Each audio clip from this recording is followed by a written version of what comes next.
Hey, everybody. I'm Sarah Clark, founder of Fab Fertile, and we have Caitlin Townsend here. Hey, Caitlin.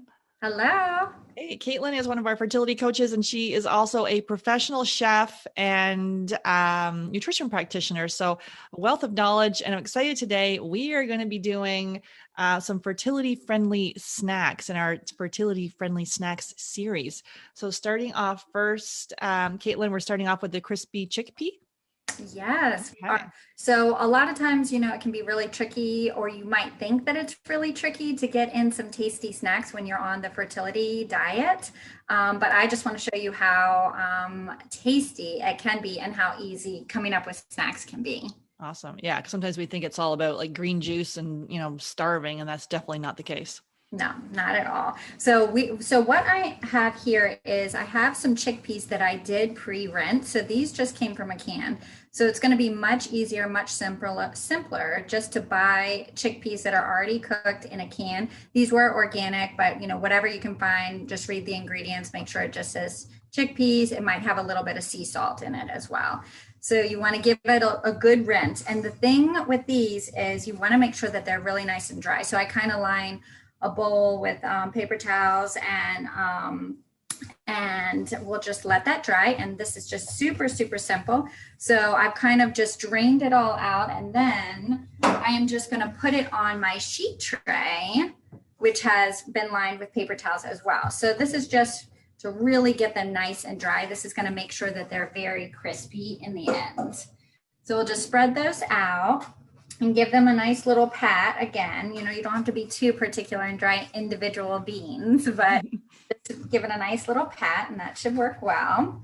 And then I've got my oven turned on to 425, so it is pretty hot, and it does take about 20 to 30 minutes, depending on, how hot your oven is and everything. So and how crispy you want these chickpeas to be.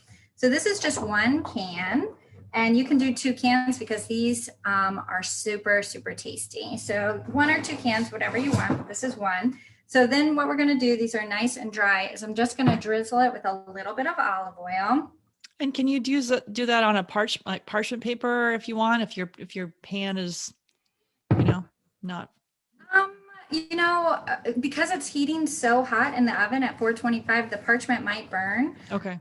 So just be careful with it and just kind of pay attention to it. If you see a little burning, parchment might not be a good idea. Yeah. And you just want to make sure that your pan then was it stainless steel, not like some of the other pans of Teflon or any of that stuff on. So you don't want to have Exactly. Right. So don't mind this really old cookie sheet tray, but it is just like your normal stainless steel sheet tray. So just a little bit of olive oil, and then you can do a little bit of salt and some pepper. And here's where the really fun part comes in, is that you can get creative with all kinds of spices. So I love like a good curry powder.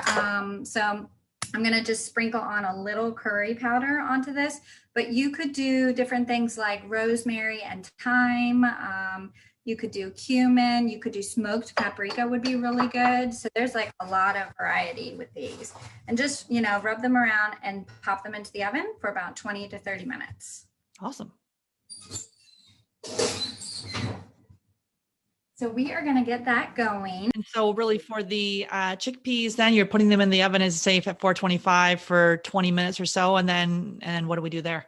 Yeah, so 20 to 30 minutes. So at 20 minutes, go ahead and take a peek and see if they are crispy enough, so you can take one out, let it cool for a minute or so, pop it in your mouth and see if it is nice and crispy. If it's not, let it go for another 10 minutes. So 20 to 30 minutes.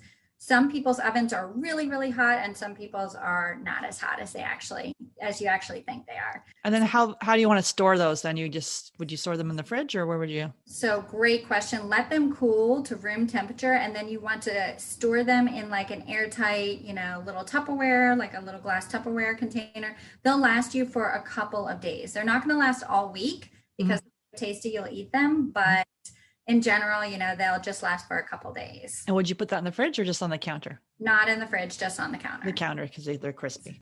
Yep, and that's it. So they're super simple. You can be really creative with the spices, or just do a little sea salt and pepper, or get creative. And way better, like simple, easy as far, instead of spending, because I think the bag, I've bought them before, the roasted ones before, and they're like $8 for a bag, whereas this is like the cost of of the can. Make sure you're getting BPA free cans, which they have with the organic chickpeas. So yeah, a lot cost efficient, and you get more in the more to eat. Perfect. And if you have like a potato chip kind of craving or anything like that, this is Yes, I do. higher protein, good snack. Awesome. Great. Thanks a lot, Caitlin. And so definitely all you can do is click on the link below to ask to join our Fab Fertile support group, and you can learn more about fertility friendly things to help on your journey. Or if you want to book a call with me, you can do that as well. So thanks a lot, Caitlin, for coming on. Thank you.